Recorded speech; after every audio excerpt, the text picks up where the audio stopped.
Hey, you crazy motherfuckers. Welcome to a very special Krazy Quickie. It's a brand new thing we're doing exclusively for YouTube. Why are we doing a Krazy Quickie? Because it's short and sweet. That's right. No questions, just a topic. Are you ready, Miss Amanda? Yes. I'm your host with Most Cole. We've already said hi to Miss Amanda. Let's go. The topic for this evening is, what do you do if you run into somebody that you know?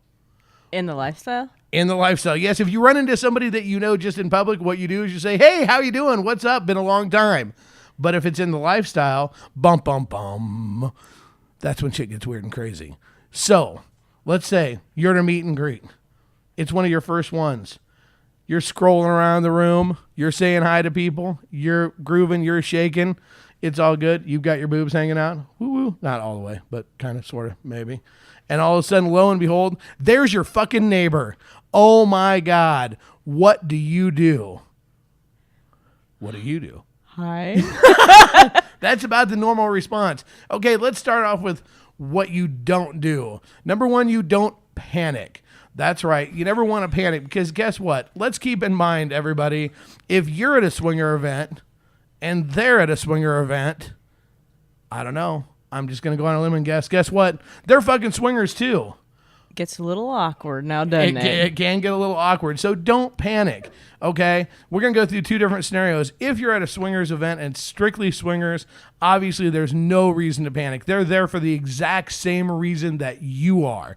So what do you want to do? You know what? Walk up, crack a joke. That's a great way to do it. A smile and say, oh my God, well, this is kind of weird. Fancy running into you here, or something along those lines. I had no idea. Yeah, I never would have guessed it. You hit it well. Yeah, that's exactly right. By the way, I've always wanted to fuck you. No, don't put the line in yet.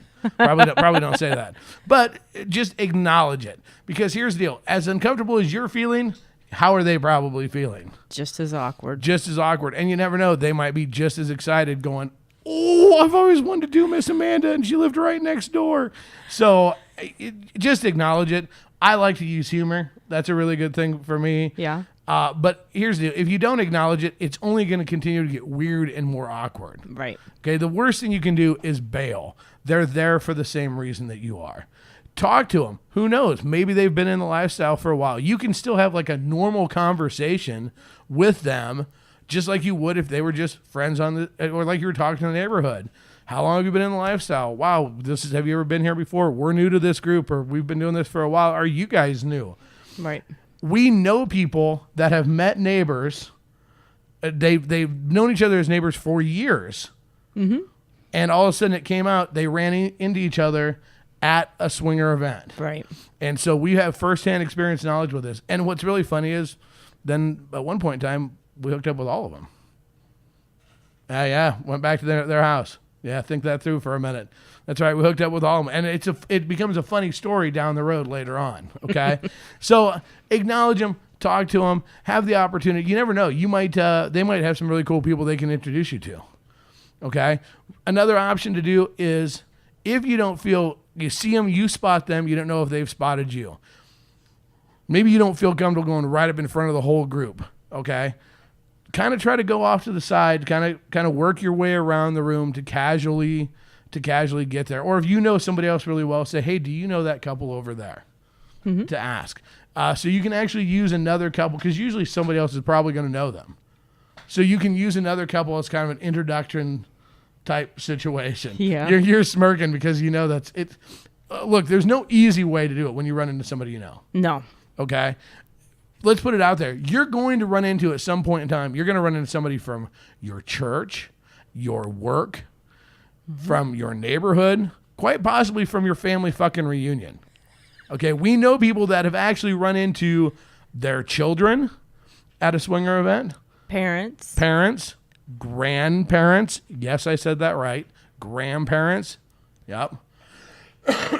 Neighbors. Cousins, yeah. Yep. Casual acquaintances. Bowling team and pool league friends. So the one thing we know about the lifestyle is there's all kinds of people, and they're doctors, they're lawyers, other professionals that they use. Yep. They're all out there. So have that conversation. Here's the biggest thing. Don't panic. Don't run away. Don't ignore the situation.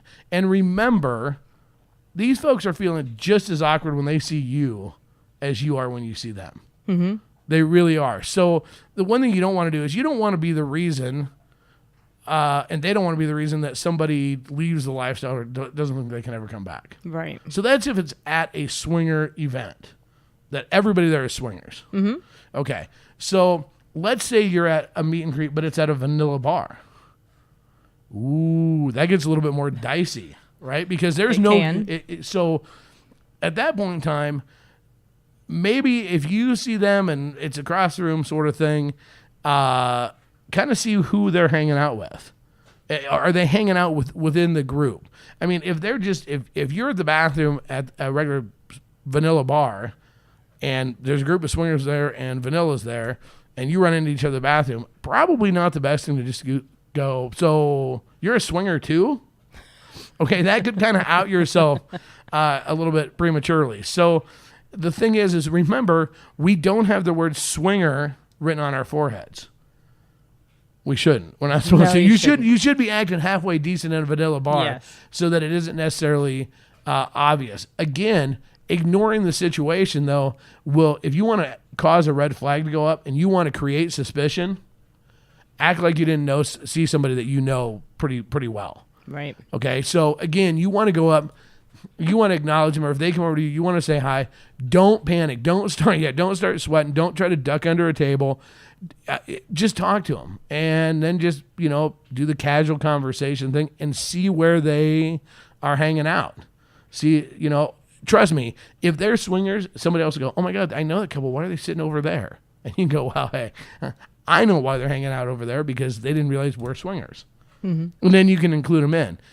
If they're not, and just be like, "Hey, talk to them," and then go about back to your own little group. Mm-hmm.